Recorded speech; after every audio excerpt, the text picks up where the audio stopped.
Қазақстан тұз топырағының бір кілтипаны бар.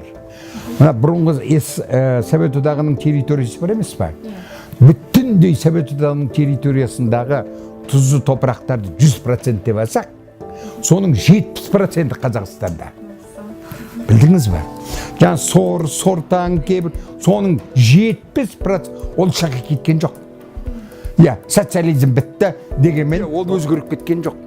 Сол тұзданған күйінші жатыр.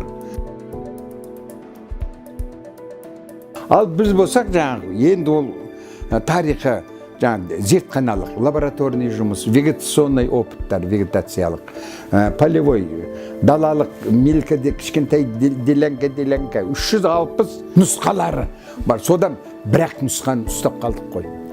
Ол 200 килограмм гектарына бір затты көктемде күріштің тұқымын егіп жібергеннен кейін үстінен 200 килограмм гектарына расчетпен шаш жіберіп, суды жіберсек, бітті жаңа жерде бұрқыт түседі. 60 центнерге дейін гектарына күріш алатын жағдайға келдік. Алған затымыз бермеген, мына бір атыздың жартысына беріп, ана жердің бәрі қырылып қалады, амына жердеген бұрқыт түседі. Тұзды топырақтарды игерудің жаңа технологиясы. Бұл атақты, бұны атауды біз берген жоқпыз. Мына Филиппинде әлемдік күріш институты. Біз соларға жібердік қой мәліметті. Ол атақты солар берді бізге.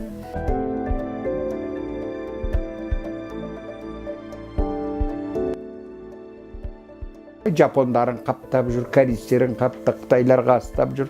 Солардың бәрі біздің артымыздан түсті. Шақыратты. Ана тұзды топырақтары бә. Мына қытайлар мысалға жай топырағын игеріп бітті. Кез келген тіптен құмның өзіне тура құлағынан тартып шығарса да егіне кет. Ал тұзды топырақтың біздің гидройс, ковда тағы басқа, той советтің бұрынғы тәсілдерінен басқа оларда әдіс жоқ.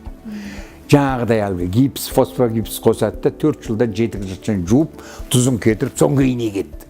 Ал ана мына технология дайын тұр.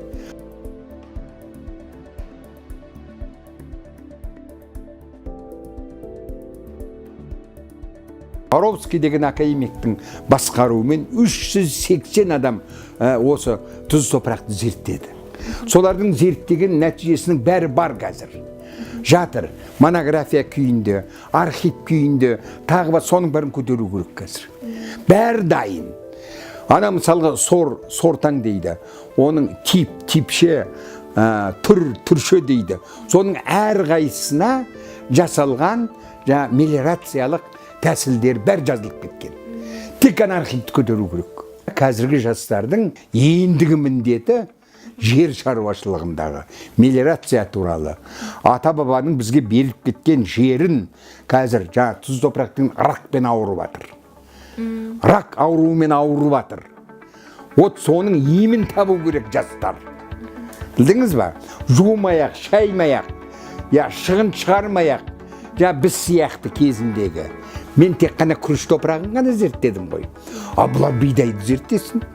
Жүгеріні, қызылшаны, тағы басқаны дегендей тұзды топырақтары егіп тұрып, қандай сапасы керемет болады.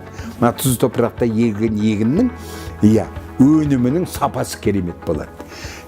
Қызылшаның қанттығы артық болады. Білдіңіз бе, бидайдың клейковинасы көп болады.